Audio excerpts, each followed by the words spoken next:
What's going on, guys? Howtoadvance back with another video. And today I'm going to show you how to make a slow-cooked beef stew. If you stay until the end of the video, you will be able to learn these techniques and be on your way to applying them. Make sure to smash the like button and subscribe, and let's get into the video.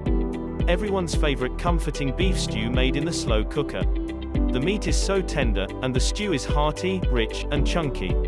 Ingredients: 2 tablespoons olive oil, 2 pounds stew meat, cut into 1-inch cubes, kosher salt and freshly ground black pepper, to taste, 1 pound baby red potatoes, quartered, 4 carrots, cut diagonally into 1/2-inch thick slices, 1 onion, diced, 3 cloves garlic, minced, 3 cups beef broth, 2 tablespoons tomato paste, 1 tablespoon Worcestershire sauce, 1 teaspoon dried thyme, 1 teaspoon dried rosemary, 1 teaspoon smoked paprika, 1 teaspoon caraway seeds, that's optional, 2 bay leaves, 1/4 cup all-purpose flour, 2 tablespoons chopped fresh parsley leaves.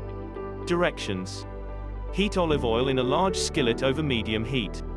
Season beef with salt and pepper, to taste. Add beef to the skillet and cook until evenly browned, about 2 to 3 minutes. Place beef, potatoes, carrots, onion and garlic into a 6-quart slow cooker.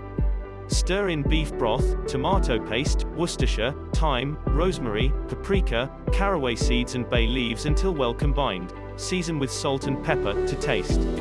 Cover and cook on low heat for 7 to 8 hours or high heat for 3 to 4 hours. In a small bowl, whisk together flour and 1/2 cup stew broth. Stir in flour mixture into the slow cooker.